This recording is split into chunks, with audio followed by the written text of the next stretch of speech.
Every time I reached out to her, she pulled away with the same cold words. "Don't touch me, I'm not in the mood." At first, I thought it was just stress, maybe exhaustion from work, but soon those words became the daily soundtrack of our marriage. I kept trying until one day, I realized I had to stop forever. Because loving someone who constantly rejects you feels like hugging a shadow that never hugs back. Before we jump back in, tell us where you're tuning in from, and if this story touches you, make sure you're subscribed, because tomorrow, I've saved something extra special for you. I still remember the first time I heard those words from her lips. It was a Tuesday evening, and I had come home early, hoping to surprise her with dinner. The city outside was buzzing with life, neon lights flickering through the window, but inside our apartment, the air was heavy with silence. She was sitting on the couch, scrolling absently through her phone, and when I leaned down to kiss her, she stiffened and said it, just like that. "Don't touch me, I'm not in the mood." I froze, halfway between affection and confusion, not knowing if I had crossed some invisible line. That was the moment, though I didn't realize it then, when everything began to change. For years, I had believed that love was patient, that marriage meant weathering moods and seasons, but as those words echoed more and more often in my life, I started questioning whether patience was turning me into a ghost in my own home. My name is Adrian, and for the longest time, I thought I understood what marriage was supposed to be. I thought it was laughter in the kitchen while cooking together, stolen touches while passing in the hallway, long conversations late into the night about dreams and fears. That was what I imagined when I married Lillian. She was fiery and passionate when we met, with a laugh that could light up a room and an energy that drew everyone toward her. I had never been someone who commanded attention in a crowd, but she noticed me anyway, and that made me feel chosen, like I had finally found the person who made life brighter. Back then, the idea that one day she would recoil from my touch like it burned her seemed unthinkable. But before all of that unraveling, before the rejections stacked up like walls between us, I want to take you back to who I was at the beginning. I was a man in love with the idea of building a life together, of being a partner, a confidant, and a lover. I worked as a systems analyst for a mid-sized tech company, nothing glamorous but steady enough to provide comfort. Lillian, on the other hand, worked in event planning, always surrounded by people, always on the move.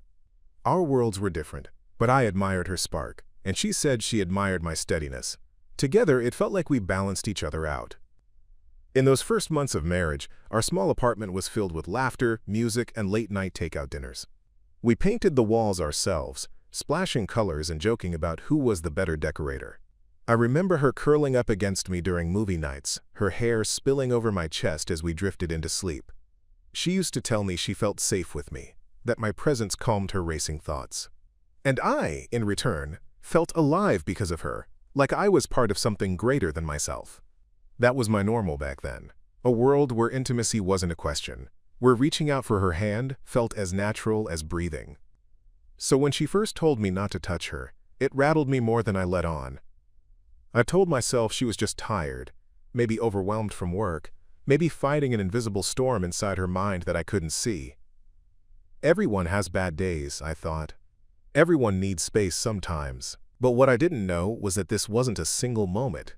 It was the beginning of a pattern, one that would stretch out daily until it defined the very air between us. I kept telling myself stories to fill the silence she left. Maybe she needed time, maybe she was stressed. Maybe if I cooked more dinners, cleaned more often, brought her flowers, or listened more carefully, she would feel lighter and come back to me. My mind became a machine of excuses, desperate to explain away what my heart already sensed. She was pulling away, and I was the only one trying to bridge the distance. Still, that first "don't touch me" haunts me. It wasn't just the words, but the way she said them, cold, detached. As if my touch had become a burden, an annoyance she had to swat away. I laughed it off at the time, told her I understood, that it was fine, but deep down, a seed of doubt planted itself in me. Was I no longer desirable to her? Had I changed in her eyes? Or worse, had she changed in a way I didn't want to face? Looking back now, I realize that moment was the hook of my own life story, the point where my world tilted, even though I tried to ignore it. I didn't want to see the storm on the horizon, because admitting it meant admitting the love I thought would last forever was already cracking. So I stayed silent, convinced myself it was temporary, and kept trying to reach for someone who was already slipping away. And that is how the unraveling began. Before things began to unravel, before the walls of rejection slowly rose between us, my life with Lillian was not a tragedy. It was ordinary in the best possible way. I want you to understand who I was in those days, because only then will you see the contrast, the deep cut that came when her words became sharper than knives. Back then my world was steady, predictable, maybe even mundane to some, but to me it was safe and warm, filled with routines that stitched together the fabric of our marriage. I would wake up early, sometimes before dawn, because my job demanded it. I liked having those quiet moments in the kitchen while the coffee brewed, the smell filling the apartment while the city outside yawned awake. Lillian, on the other hand, preferred her sleep. She was not a morning person, and I never minded letting her rest while I packed my lunch or scrolled through news updates. I'd kiss her forehead lightly before leaving, and she would mumble something half-coherent, her hair messy, her face still half buried in the pillow. Those little things, those small rituals, felt like the glue that bound us. When the day ended, I often rushed home because evenings were my favorite time with her. She would usually come home later than me, arms full of bags, stories tumbling out of her mouth about the chaos of planning events, the demanding clients, the last-minute changes. I listened eagerly, happy to be the quiet anchor, while she vented about the madness of her world. Sometimes we would cook dinner together, though cooking was never her strong suit. She would chop vegetables unevenly, laugh when I teased her about nearly cutting her fingers, and then abandon me halfway through to pour a glass of wine and play music from her phone. Our tiny kitchen would become a stage for her, humming along to songs, swaying with her drink in hand while I stirred something on the stove. Life was simple, imperfect, but filled with little moments that made me believe we had everything we needed. Our friends often told us we were a good match. They said I grounded her, kept her from flying too close to the sun, while she brought out parts of me that had always been hidden under layers of quiet routine. We hosted small gatherings in our apartment, cramped as it was, and laughter spilled into the hallway late into the night. People looked at us as though we were the couple who had figured it out, the ones who made marriage seem easy. And in those early years, it did feel easy. Arguments were rare, usually about trivial things. Who forgot to take out the trash, why she left the lights on, why I spent too long at work. Nothing that left scars. Nothing that hinted at the cold silence, waiting in the future. I think it's important to stress this part, because when I look back, I realize how much I clung to that image of us, the happy couple, the perfect balance of stability and spark. I wore it like armor, even when the first cracks appeared. I wanted to believe in that version of us so badly that I ignored the signs telling me it was slipping away. But in the beginning, there was no reason to doubt. We took trips when we could afford them, short getaways to small towns or beaches where she could take endless photos, and I could finally breathe away from the hum of computers and fluorescent office lights. She loved adventure, loved discovering new restaurants, new hidden spots, while I loved watching her excitement more than the destination itself. In those moments, watching her eyes light up as she tried something new, I believed we were unbreakable. Preparing and narrating this story took us a lot of time, so if you are enjoying it, subscribe to our channel. It means a lot to us. Now back to the story. Even intimacy, the part of marriage that later became the battleground, was once natural and easy between us. There was affection in the smallest gestures, her hand on my knee under the table at dinner, the way she curled into me without needing an invitation, the way we couldn't seem to pass by each other in the hallway without a playful brush or kiss. Our connection wasn't just physical, it was emotional, woven seamlessly into our daily life. I thought that was how it would always be, that closeness was our default setting. I couldn't imagine a world where my touch would be unwelcome, where my arms around her would feel like intrusion instead of comfort. At work, my colleagues often teased me about being the married guy, the one who rushed home instead of joining them for drinks or late-night gaming sessions. I didn't mind. I wore my marriage like a badge of honor, proud that I had someone to go home to, someone who made the monotony of life feel meaningful. I wasn't chasing promotions or recognition the way some of them were. I was chasing the simple dream of building a life with her, of coming home to laughter and love. That was my identity, steady, reliable, devoted. If I'm honest, maybe too devoted. I had wrapped so much of myself around her that I didn't notice when she began to unwrap herself from me. Back then, though, none of that mattered. Back then, I thought the bond we shared was strong enough to weather anything. I want you to see me as I was in those days, a man content with the ordinary, believing in the promises of marriage, cherishing the little moments that seemed insignificant at the time but meant everything to me. Because that's the version of me that walked unsuspectingly into the storm. That's the man who kissed his wife goodnight, who thought her laughter would always fill their home, who never once considered that love could turn into silence. That was my baseline, my normal, my world, before the words "don't touch me" became my daily reality. When I think about how it all began, it feels like a different lifetime, like watching a film of someone else's story. The memories are sharp and vivid, yet they belong to a version of me that was innocent, maybe even naive, about what love could demand. Meeting Lillian was not something I planned, but rather something that happened to me, like being caught in a current stronger than I realized. It was at a corporate fundraiser hosted at a downtown hotel. My company had partnered with hers on a charity event, and I was there more out of obligation than excitement. I never thrived at large gatherings, preferring quiet corners and small conversations, but that night, the room was overflowing with people dressed in polished smiles and crisp suits. The energy was buzzing, and I remember feeling like a background prop until I saw her. She was laughing at something someone had said, her hand gesturing animatedly as though she was telling the punchline of the universe.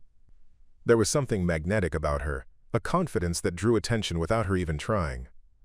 I didn't approach her right away.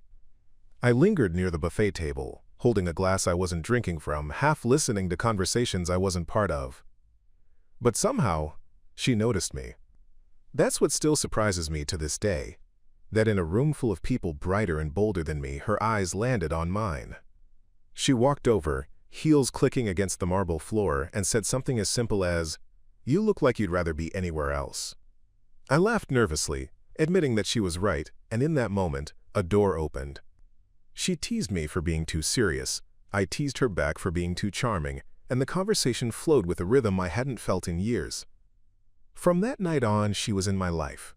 We exchanged numbers, then messages, then late-night calls that stretched until dawn. She had this way of making me feel like I was more interesting than I believed myself to be.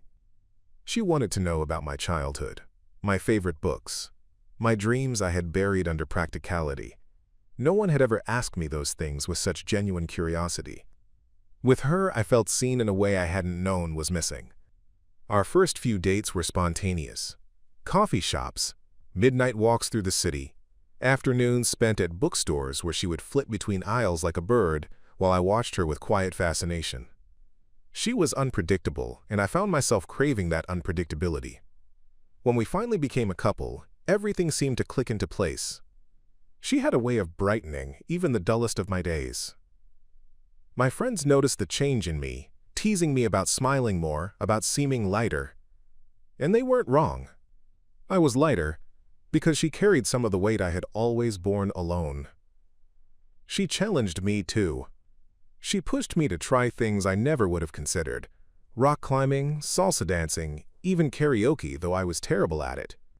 I went along because her enthusiasm was contagious, and the look of delight on her face when I tried was worth every embarrassing moment. Those were the beginnings, when everything felt like discovery, like we were writing a story together with no end in sight. The proposal came sooner than most expected. We had been together less than 2 years when I decided I didn't want to spend another day wondering if she would say yes. I planned it carefully, booking a weekend trip to a small coastal town she loved. The night I asked, we were standing on the pier, the waves crashing beneath us, the smell of salt thick in the air.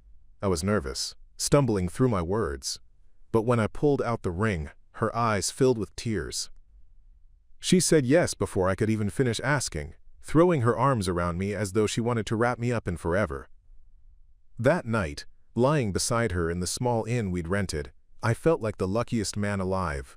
I believed with every fiber of my being that I had found my person. The wedding was beautiful, though modest. We didn't have the money for extravagance, but Lillian had a knack for creating magic with limited resources. She decorated the small garden venue with strings of lights and simple wildflowers, and when she walked down the aisle, I forgot about everything else. It was just her and me, Two people promising to hold on no matter what storms came. I believed in those vows. Believed they were ironclad shields that would protect us from whatever life threw our way. For the first years, it felt like they worked. We built a life together brick by brick, filling it with routines, inside jokes, and plans for the future. But if I'm honest with myself, even in those beginnings, there were moments, small, almost invisible, that hinted at what would come. Times when she pulled away from my touch, not with harshness, but with a casual excuse about being tired or not in the mood. I brushed them off then, too blinded by the glow of everything else to question what they meant. I told myself every couple had their rhythms, their ups and downs, and that ours was no different, and maybe at that time it wasn't. But looking back, I can't help but wonder if those were the first cracks, the whispers of the silence that would one day drown out everything else. Still, the beginning was filled with hope. I want to remember it that way, because for a long time, that memory was what I clung to when everything else started slipping away. The laughter, the adventures, the late-night conversations, they weren't illusions. They were real. They were ours. And maybe that's why it hurt so much later, because I knew what we were capable of, and I couldn't understand why we lost it. The good times are what made me hold on far longer than I probably should have. They are the reason I excused the little cracks, the subtle moments of distance, because for a while our life together felt like the dream I had always pictured. Those years were not filled with grand vacations or extravagant displays, but with simple joys that carried more weight than anything money could buy. I remember weekends when the world outside seemed to fall away, when it was just the two of us in our small apartment with no agenda, no obligations. We would stay in our pajamas until late afternoon, cooking pancakes that never turned out perfectly round, spilling syrup on the counter, laughing at how messy we both were. Then we would collapse on the couch, flipping through movies we had already seen, arguing playfully about which one to watch until one of us gave in. It was mundane, maybe, but to me, it was heaven. During those years, our bond felt unshakable. I would come home from work and find her waiting with a mischievous smile, sometimes with candles lit, even though it was just an ordinary Tuesday, sometimes with a new recipe she wanted us to try together. She loved experimenting, even though most of the time the results ended with us ordering takeout, after pretending to enjoy the strange concoctions we'd made. I didn't care about the food. I cared about the moments, the shared glances, the way her laughter filled the kitchen. It felt like we were building something solid, a foundation strong enough to carry us through anything. We took small trips whenever we could, nothing lavish, but each one became a story of its own. There was the time we drove for hours to see the autumn leaves in the mountains, only for it to rain the entire weekend. Instead of sulking, she danced barefoot in the downpour while I watched, shaking my head but secretly loving her wildness. Or the trip to a beachside town where we rented bicycles and rode until our legs ached, collapsing on the sand with ice cream dripping down our hands, talking about everything and nothing. Those adventures became our glue, little reminders that we were more than just bills and chores and routines. They made me believe we were invincible, that nothing could erode the bond we had. Even in the everyday grind, she had a way of making life feel vibrant. I would find sticky notes tucked into my lunch bag with silly drawings or quick love notes that made me smile at my desk. She would call me at random times during the day just to tell me she missed me, or to share some trivial story about her work. Those calls broke the monotony of spreadsheets and endless meetings, reminding me that I wasn't alone in the world, that someone out there was thinking of me. And when I walked through the door each evening, the weariness of the day seemed to melt away the moment I saw her face light up. Our intimacy during those good times was not just physical, it was a language of its own. A brush of her hand against mine as we passed in the hallway, a kiss stolen while doing dishes, her head resting on my shoulder during late-night drives. It wasn't just about passion, it was about connection, about the quiet reassurance that we belonged to each other. There were nights when we lay awake for hours, talking about our future, the house we would one day buy, the children we might have, the places we still wanted to see.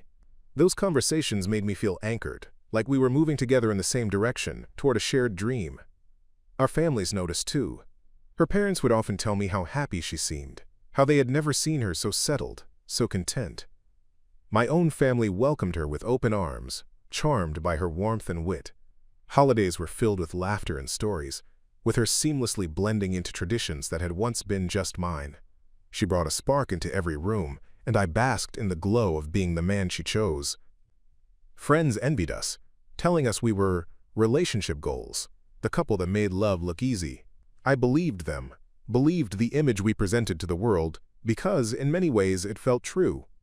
Looking back, I realized those were the golden years, the time when hope was at its peak, when the idea of us unraveling seemed impossible. That's why I clung to them so fiercely later, why I convinced myself that any rough patch was temporary, that we could find our way back. Because I knew what it felt like when we were happy, and it was intoxicating. I remembered the way her laughter would echo through the apartment, the way she would curl up against me during thunderstorms, saying she always felt safe when I held her. Those memories became my compass, even when the map no longer led anywhere. In those good times, I wasn't just her husband. I was her partner, her confidant, her safe place. She told me things she had never told anyone else, fears and insecurities hidden behind her confident exterior. She trusted me, leaned on me, let me see the parts of her that the world didn't get to see. That trust made me feel needed, essential to her life, and I built my identity around being that person for her. It gave me purpose, made me believe I mattered in a way I had never felt before. Those years were not perfect, of course. We argued, we had differences, we stumbled over misunderstandings. But the good always outweighed the bad, or at least it felt that way. When I close my eyes now, I can still see the glow of those days, hear the echoes of our laughter, feel the warmth of her hand in mine. That was what I thought marriage was supposed to be, a balance of joy and struggle, with love tipping the scales in our favor, and for a time, it was exactly that. But good times, no matter how golden, are fragile. They shine so brightly that you don't notice the shadows creeping in at the edges. You tell yourself they will last forever, that nothing can dim their light. And so, when the first shadows began to fall, I ignored them, blinded by the memory of how good it had once been. The first warning signs came so quietly that I almost didn't notice them. They slipped into our life like whispers, so subtle I convinced myself they didn't matter. At first it was little things, moments that didn't fit with the picture I had of us, yet seemed too small to be cause for concern. One evening after a long day at work, I reached for Lillian as she sat beside me on the couch. I wrapped my arm around her shoulders like I always had, expecting her to lean into me, but instead, she shifted slightly away, murmuring something about being too warm. I laughed it off, told myself it was nothing, just the heat of the room or her being tired.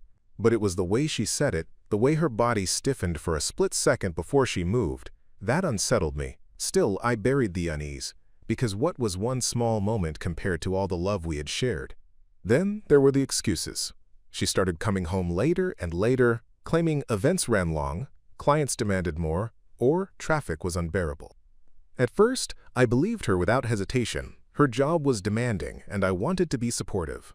But the frequency grew, and soon she would walk through the door exhausted, dropping her bags on the floor, barely glancing in my direction before retreating to the bedroom.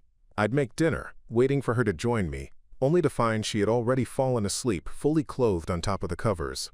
I told myself she was overworked, that the season was busy for her company, but a part of me began to ache at the distance, slowly creeping between us. Our conversations changed too, where once we could spend hours talking about everything under the sun, now our exchanges felt transactional. She would ask how my day was while scrolling through her phone, nodding without really listening, and I would answer with rehearsed brevity, not wanting to feel the sting of her disinterest. When I asked about her day, she often replied with curt summaries, brushing past details, as if sharing her world with me had become a burden. I noticed the light in her eyes when she used to tell stories was dimming, and I wondered if I had done something to cause it. The intimacy began to falter in ways I didn't want to acknowledge. I would reach for her at night, the way I always had, only to be met with a soft push of her hand, a whispered, "Not tonight. I'm tired." At first, I accepted it without question. Everyone has off nights, I told myself. But the pattern grew, until "not tonight" became a constant refrain. I started counting the days between moments of closeness, realizing they were stretching longer and longer, like gaps in a crumbling bridge. When I kissed her, sometimes she kissed me back distractedly, her mind elsewhere. Other times she would turn her head slightly so my lips landed on her cheek instead. Each rejection was small, quiet, almost invisible if you weren't looking closely. But I was looking, even if I tried to deny it. I tried harder to make her happy, hoping the distance was temporary, a phase we would outgrow. I planned small surprises, cooked her favorite meals, left notes for her to find in her purse or tucked into her books. She smiled politely when she found them, said thank you, but the spark I used to see in her eyes was gone. Her gratitude felt obligatory, as though she knew she should appreciate the gestures but couldn't summon the genuine warmth that used to flow so effortlessly. I began to feel like I was performing for an audience that had long since left the theater. There were moments, though, when I thought I saw the old Lillian flicker through. A sudden laugh at a joke I made, a fleeting hug when she was distracted, a brief softness in her voice when she said goodnight. Those moments kept me hopeful, made me believe the woman I loved was still there beneath the layers of exhaustion or stress. But just as quickly as they appeared, they vanished again, leaving me more confused than ever. The warning signs grew clearer when she began withdrawing not just from me, but from the things we used to love doing together. Our weekend rituals faded. No more lazy mornings making pancakes. No more spontaneous drives to nowhere. If I suggested something, she often dismissed it with a wave of her hand, saying she was too tired or not in the mood. I started going places alone, long walks through the park, trips to the bookstore, and every time I did, I felt the weight of her absence pressing harder against me. Friends began to notice too. At gatherings, where we were once inseparable, she drifted to the opposite side of the room, laughing with others while I lingered at the edges. When people asked how we were, I smiled and said we were fine, even though a quiet panic gnawed at me inside. I didn't want to admit that something was wrong, not to them, not even to myself, because admitting it meant shattering the image I had built, the belief that love was enough to hold us together. Looking back, I see how the first warning signs weren't small at all. They were like cracks in glass, spreading slowly but relentlessly, waiting for the moment when the whole thing would shatter. I chose to ignore them, to patch over them with excuses and hope, because the alternative, facing the truth, was too terrifying. I told myself stories. She was stressed, she was tired, it was just a phase. I repeated them like mantras, until I almost believed them. But deep down, I knew. I knew the ground beneath us was shifting, that the foundation I thought was solid was beginning to crumble. I just didn't want to say it out loud. The first warning signs are always the easiest to dismiss and the hardest to forget. They are the quiet moments that replay endlessly later, when you finally see them for what they were, the beginning of the end. The warning signs that once whispered in the background soon grew louder, until they became impossible to ignore. What had begun as subtle shifts in her demeanor and distance in her affection evolved into patterns I couldn't brush aside. Lillian's refusals became routine, and it wasn't just in the intimacy we once shared. It spread into every corner of our life together. I would reach out to hold her hand while we walked down the street, and she would tuck hers into her jacket pocket, leaving mine to fall back to my side. I tried to joke about it once, saying, "Careful, people might think you don't love me anymore." But she didn't laugh. She just gave me a tired look, the kind of look that said she didn't have the energy for my words, and kept walking. That look haunted me more than the gesture itself. Her excuses multiplied and grew sharper in tone. "I'm not in the mood. Not tonight. I'm too tired. You're suffocating me." The first few times, I accepted them with patience, telling myself relationships went through dry spells, that she'd come back around. But when the dry spell stretched into weeks and then into months, my patience twisted into desperation. I found myself questioning everything. Was it me? Was I no longer attractive to her? Was she punishing me for something I had unknowingly done? The silence between us at night became a battleground in my mind, every rejection echoing louder, every turn back a reminder that the woman beside me was becoming a stranger. Arguments began to erupt where there had once been harmony. They started small, disputes over chores, disagreements about schedules, but they quickly spiraled into something heavier, something uglier. I would ask her why she never wanted to be near me anymore, and she would snap back that I was too needy, too demanding. "Not everything is about you, Mark. she said one night, her voice sharp as glass. "Maybe I just don't feel like being touched all the time. Why do you take it so personally?" Her words stung, but what hurt more was the lack of care in her tone, as if my longing for closeness was an inconvenience she wished she could erase.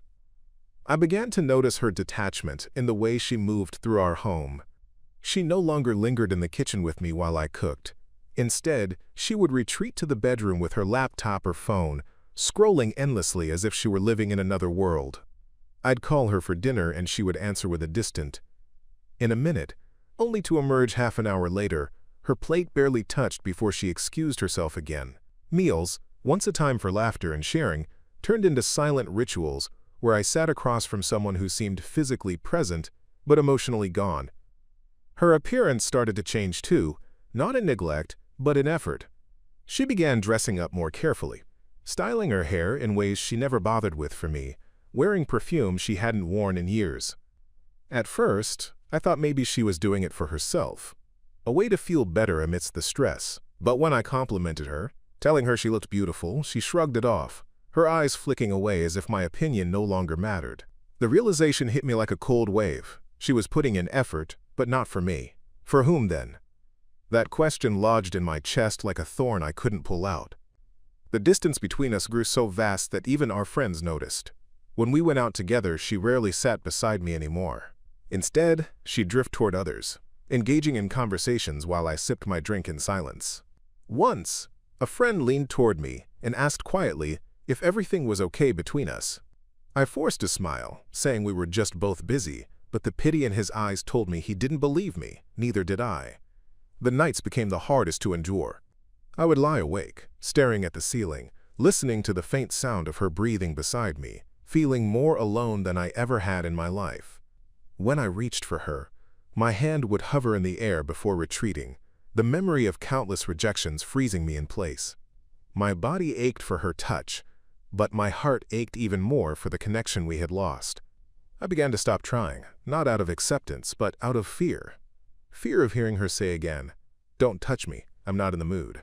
Those words had etched themselves into my mind, becoming a mantra I never asked for, a wound that refused to heal. In my desperation, I tried to talk to her, to sit her down and ask what was happening. One evening, I mustered the courage and said, "Lillian, I feel like you're slipping away from me. What's wrong? Please talk to me." She looked at me then, her eyes flat, unreadable, and said, "I don't know what you want from me. I'm tired, Mark. Tired of pretending everything is fine. Sometimes I just don't feel anything anymore." Her words shattered something inside me. It wasn't just rejection, it was emptiness, a void where love used to live. How do you fight against nothing? How do you hold on when the other person has already let go? The escalation reached its peak one night when I tried again to bridge the gap. I leaned in to kiss her after dinner, hoping to ignite even the faintest spark of connection. She pulled back sharply, her chair scraping against the floor as she stood. "Stop it, Mark. Just stop. I can't keep doing this. Every time you touch me, I feel trapped." Her voice was raised, her face flushed with anger, and for the first time, I saw not just indifference but resentment. I sat frozen, the weight of her words crushing me. Trapped. That was what my love had become to her. Not comfort, not safety, but confinement. From that moment, I stopped trying to reach for her, not because I didn't want to, but because I could no longer bear the rejection. I carried the ache silently, going through the motions of daily life while my heart quietly broke. The escalation of problems had left me in a place I never imagined I'd be, living with the woman I loved, yet feeling as though I had already lost her. And perhaps, in truth, I had. When the walls inside your home start to close in, sometimes it takes the eyes of others to make you realize how dire things have become. I had been living in a haze of excuses for so long that I almost convinced myself the unraveling of my marriage was just a rough season, something we'd push through if I only gave it time. But as the weeks turned into months, and as the silence between Lillian and me grew louder, the people closest to me began to notice what I had been trying so hard to ignore. It started with subtle remarks. My sister Elena, who lived in another city but visited every few weeks, stopped by one Saturday morning. She hugged me tightly at the door, But when Lillian offered only a brief nod and disappeared into the bedroom under the pretense of needing to finish some work, Elena's brow furrowed.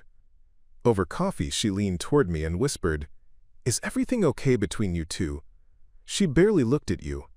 I forced a smile, brushing it off with the same tired excuses. Stress from her job, long hours, just one of those phases couples go through. But Elena didn't look convinced. "Mark, I've known you my whole life," she said gently. "You don't look happy. You look empty." I laughed it off, but the words clung to me long after she left. Work colleagues noticed too, though they never pressed as much.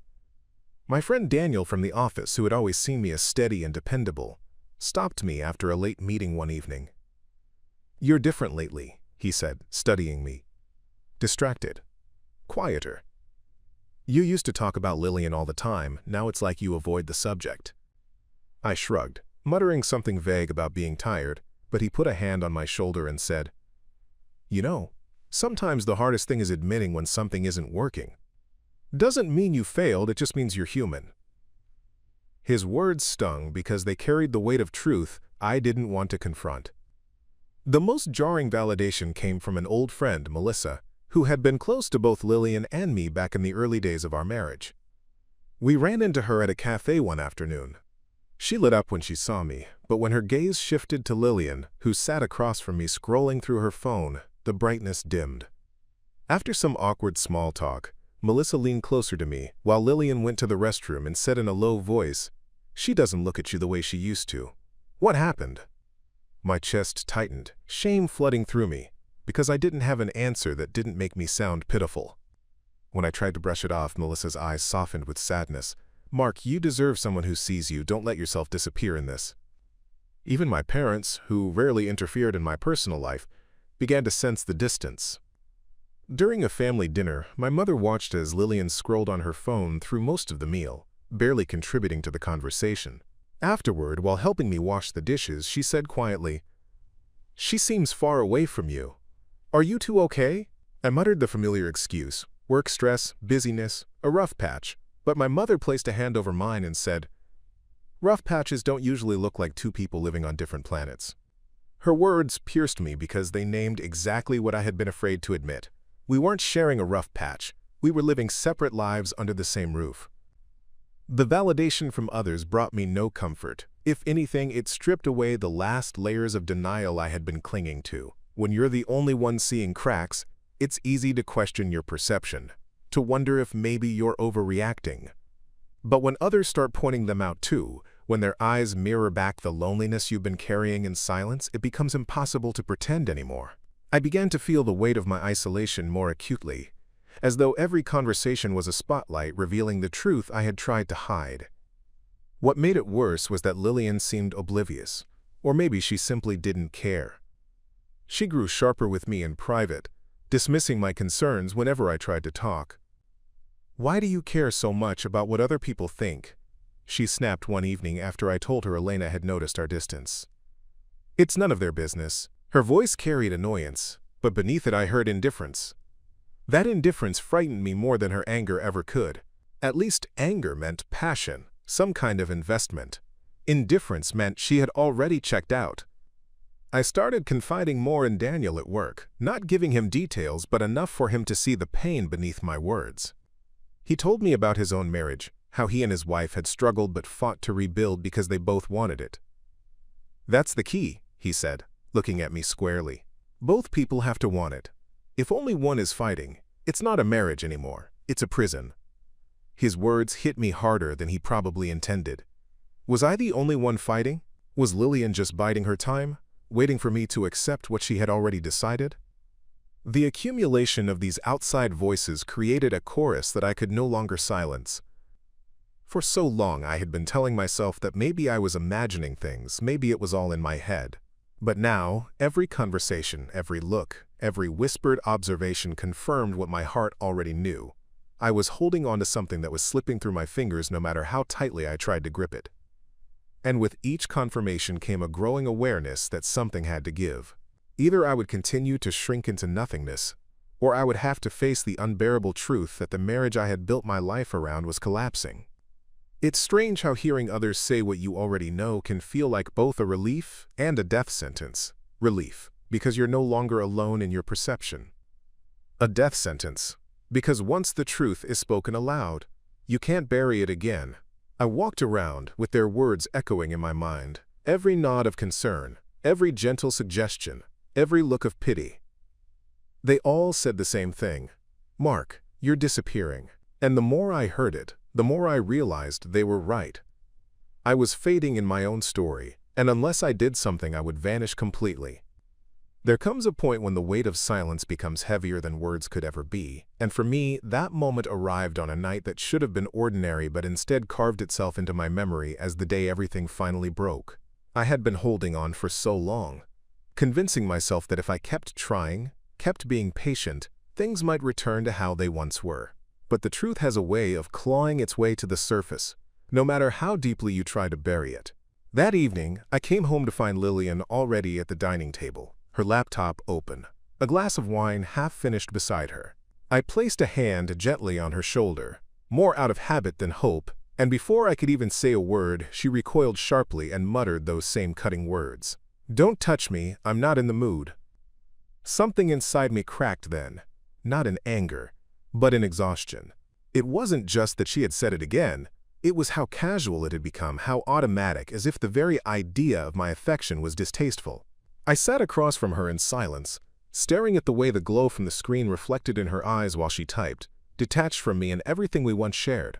The clinking of her glass as she lifted it to her lips was the only sound filling the room, and I suddenly realized how profoundly alone I felt, sitting just a few feet away from my own wife.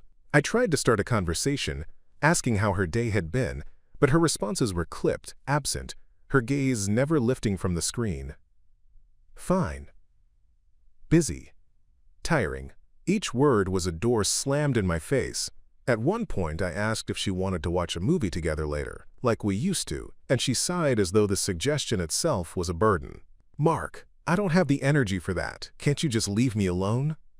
That was when it truly hit me. She didn't just reject my touch, she rejected my presence. The breaking point wasn't explosive. It didn't come in the form of a screaming match or a dramatic scene. It came quietly, like a slow leak in the foundation that eventually causes the whole structure to collapse. I excused myself from the table, went into the bedroom, and sat on the edge of the bed, staring at the floor. The silence pressed in around me, heavy and suffocating, and for the first time, I allowed myself to ask the question I had been avoiding. What am I doing here? The answer came quickly, cruelly clear. I was clinging to a ghost of a marriage, one that only existed in memories and hope. The woman in the next room was no longer my partner, no longer the person who used to laugh at my jokes or curl up beside me on the couch. She was someone who couldn't stand the thought of my touch, someone who saw my love as a weight around her neck. That night I didn't sleep. I lay awake listening to her footsteps as she moved about the apartment, the sound of the faucet running, the creak of the couch as she settled there instead of beside me in bed. I stared at the ceiling, and with every passing hour, I felt the walls of our life together crumble a little more. Around 3 in the morning, I finally sat up, swung my feet to the floor, and whispered to myself, "It's over." Saying it aloud made it real, and though the words were bitter, they carried a strange kind of relief. It was as if I had been holding my breath for years and was finally exhaling.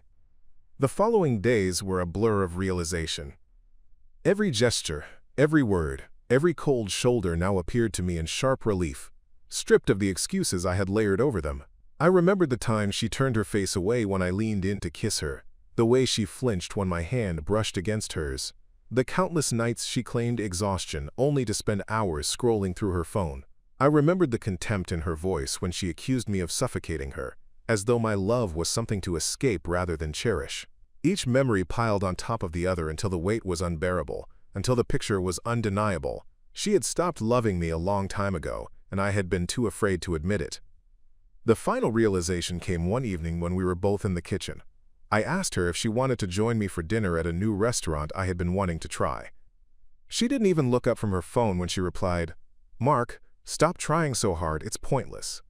The words cut deeper than any rejection of touch ever could. Pointless. That was what my love, my effort, my marriage had become in her eyes. In that moment, I saw clearly that there was nothing left to salvage. No hidden spark waiting to be reignited. She had already let go, and the only person still holding on was me. That night, I didn't beg, I didn't argue. I simply stood in the bathroom, staring at my own reflection, and felt the weight of years pressing down on me. The man looking back at me wasn't the hopeful husband I once was. He was tired, hollowed out, worn down by rejection after rejection, and in his eyes I saw the truth I had been avoiding. Staying meant losing myself completely. The final realization wasn't just about her, it was about me. I couldn't keep pouring myself into a void, couldn't keep shrinking just to fit into a space where I was no longer wanted. If I didn't walk away, I would disappear. Rock bottom wasn't dramatic. It was quiet, suffocating, and absolute. It was the moment I admitted to myself that love cannot survive on one person's effort alone. That touch denied becomes intimacy destroyed. That marriage without connection is nothing more than two people occupying the same space.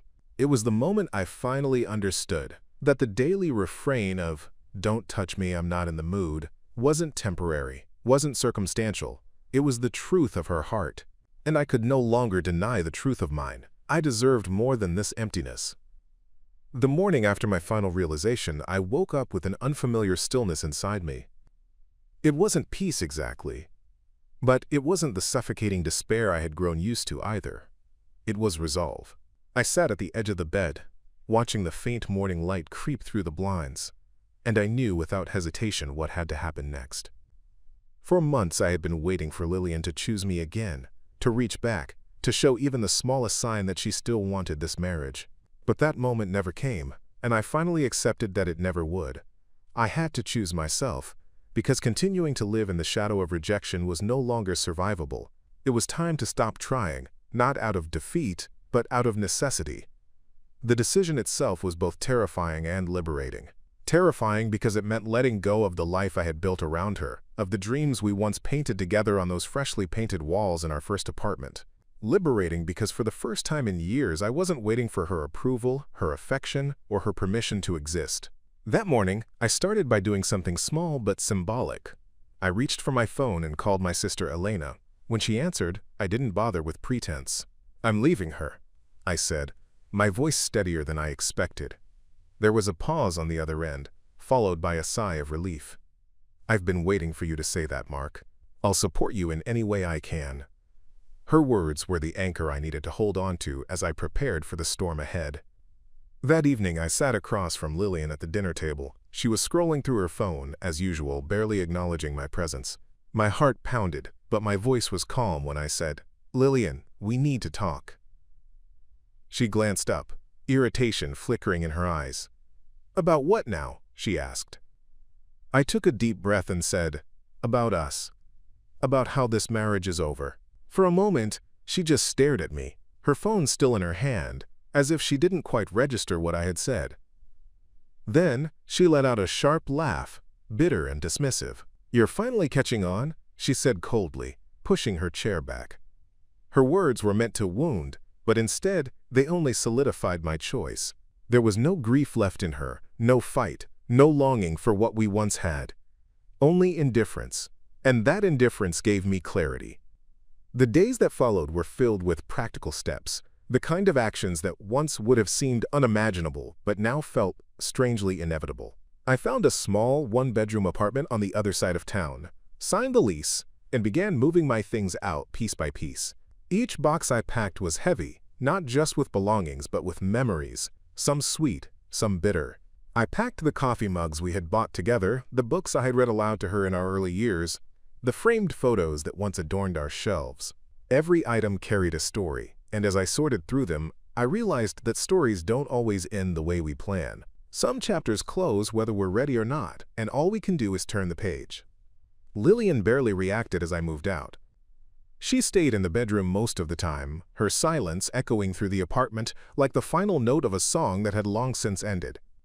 There was no pleading, no anger, no tears, only a void where a marriage used to be. If I had hoped for some last-minute sign of remorse or love, it never came. And oddly, that absence made it easier to leave. The door clicked shut behind me one final time, and as I stepped into the hallway with the last box in my arms, I felt lighter, as if I had been carrying a weight for years and had finally set it down. The new apartment was modest, smaller than the life I had left behind, but it was mine. For the first time in years, the space around me felt like it belonged to me. The silence no longer suffocated me. It gave me room to breathe, to think, to heal. I filled the room slowly, not with memories of what was lost, but with pieces of who I was rediscovering. A new set of dishes, a simple couch, a desk by the window where I could sit with my thoughts. These weren't just objects, they were markers of a new beginning, reminders that I was still here, still capable of building a life worth living. The days that followed were not without pain. Grief came in waves, crashing against me when I least expected it. There were moments when I missed her laugh, the one that used to light up a room before it turned into silence. There were mornings when I reached instinctively for the other side of the bed only to find it empty. But alongside the grief, there was relief. Relief that I no longer had to beg for scraps of affection. Relief that I no longer had to brace myself for rejection. Relief that I could finally exist without feeling like a burden. As time passed, the clarity grew stronger. I began reconnecting with friends I had withdrawn from during the worst years, spending evenings with people who made me feel seen and heard. I called Elena more often, letting her remind me that family wasn't just a safety net but a lifeline. I even found joy in small routines, morning walks, cooking for myself, sitting in quiet reflection without the weight of silence pressing down on me. For the first time in a long time, I felt free. Looking back now, I realize the greatest lesson I carried from this experience wasn't about Lillian or the failure of our marriage. It was about me. It was about understanding that love cannot be sustained by one person alone, that intimacy cannot exist in a vacuum, that touch denied again and again eventually turns into a wound that never heals. It was about realizing that staying in a place where you are not wanted doesn't make you loyal. It makes you disappear, and I had disappeared for too long. So if there is one truth I want anyone listening to carry with them, it is this: do not let yourself fade for the sake of holding on to someone who has already let go. Love should make you feel alive, not invisible. If the person beside you recoils from your touch, rejects your presence, and drains the very essence of who you are, then it is not love anymore, it is a prison. And walking away from that prison is not weakness. It is the bravest act of self-preservation you can ever make. That is what I finally did. I stopped trying, forever. And in stopping, I started living again. Up next, you've got 2 more standout stories right on your screen. If this one hit the mark, you won't want to pass these up. Just click and check them out. And don't forget to subscribe and turn on the notification bell so you don't miss any upload from us.